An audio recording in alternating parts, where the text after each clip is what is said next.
Welcome to Financial Peace University. Financial peace. These are words that just don't go together in our culture anymore.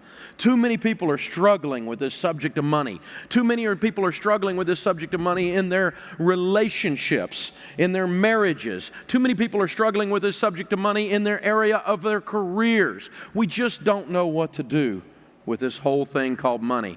Well, I found out something about money. Money's actually fun if you got some. Boy, I tell you what, it does weave its way into the tapestry of our lives, and it does mess with us on just about every possible level. So we're glad you're here. I can promise you this, we are going to have some fun as we talk about money. We're going to laugh, we're going to cry. I'm going to talk to you about relationships. I'm going to talk to you about your spiritual walk, your emotions, and we're going to change the way we handle our lives around this subject of money as we go through this class together. It's absolutely imperative that you really stay plugged in. Now, some of you have, you just didn't want to be here. You were drug here against your will. I know that because I was out in the parking lot and I saw several sets of heel prints on the way in. Some of you, Dave Ramsey, the name has become a cuss word in your house. Some of you, one lady, I was doing a book signing a while back and she said, I don't even know you and I don't like you. And some of you, that's you. I understand. I get that. We are going to have some fun, and if that's you, I'm probably actually more on your team than on the team of that nerd that brought you. I'm a guy that's been there, done that, got the t-shirt. I grew up not rich. How many of you grew up not rich? When I got out of college and graduated from college, my wife and I got married. We were so broke we couldn't pay attention. We didn't know what we were going to do. When we graduated from college, our net worth was a half a box of No-Dos. You know what I'm saying? And we got married and started off our lives broke. How many of you, when you started off basically broke? You know what I'm talking about. We ain't got money, honey, but we got love. And it's a good thing, too, because we ain't got no money. Well, that's how we started out. And I started buying and selling real estate, and I got rich, at least by a kid from Antioch, Tennessee standards. I ended up with about $4 million worth of real estate, starting from nothing by the time I was 26 years old.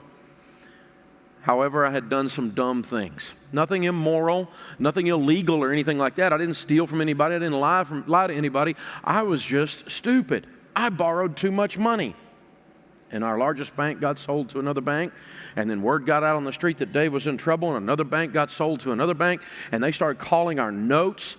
And we spent the next 2.5 years of our life losing everything we owned. We were sued. We were foreclosed on. And finally, with a brand new baby, a toddler, and a marriage hanging on by a thread, we were bankrupt.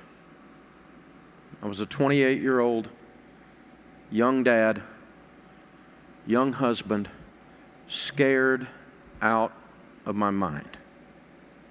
I didn't know what to do. I remember standing with that shower so hot in my face that I could just barely stand there, and I would just stand there and cry, because I didn't know what to do. I didn't have any steps. No one talked about this stuff much. And then I started slowly discovering that the Bible had some things to say about money. I started reading a man named Larry Burkett, and then I started reading another guy named Ron Blue, met another man named Howard Dayton, and these men had been teaching biblical finance throughout North America, and I started learning from them and started applying those principles in our lives because we were so beat up we didn't know what to do. And see, I had all these letters and licenses after my name that says I'm supposed to know something about money. I've got a finance degree, and there I sat broke. Apparently something was wrong with my plan, and I needed a new one. You see, I do everything backwards. Most people meet God at the bottom. I met him on the way up. I just got to know him on the way down. What we're talking about here is that we found the truth. Let me show you what I'm talking about. Everybody stand up for a second. Here's what I want you to do. I want, first, understand that I can see all of you and I will mess with you if you don't play my games. What I want you to do is I want everyone in here to close your eyes.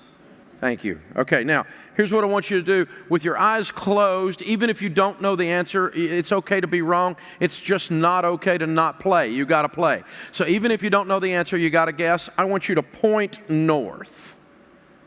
Keep your eyes closed and point north. Now stick with your plan, stick with your feeling. Open your eyes and look around. Someone is lost. According to my compass, north is right through here.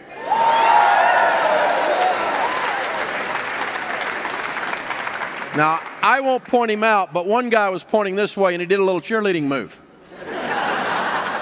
Everybody have a seat. The point is that this is the truth. That is north, that is the truth. And we live in a culture today where people think they can make up their own truth. You can't make up your own truth. There's a truth that's independent of you. And your feelings are often not true. Some of you went with your best feeling. You had no idea, and you launched off going south. If you want to go to Canada, this is the direction. You can get there this way, but it's the long way around. This is the truth. This is the truth. And to the extent that you are not lined up with your compass, you're what's known as lost. And you're going to bring pain to your life, and you're going to bring shortage to your life, and you're going to bring problems to your life. I know. I've lived that. So, how you feel really doesn't matter. And we have to remember that it's about choices. Personal finance is about 80% behavior. It's only about 20% head knowledge. That's why God chooses to work through money to change and transform us. For some of you, He's going to use this issue of money to heal your marriage.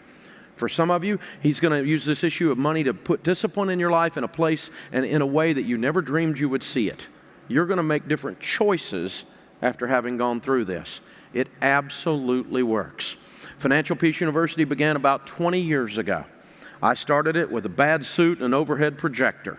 The typical family going through Financial Peace University pays off $5,300 in debt and saves $2,700. That's an $8,000 change in position is the typical person or the typical family going through this. And so if you pay a little bit for this course and you go through it and you get $8,000 change, I call that a bargain. I call that a good buy.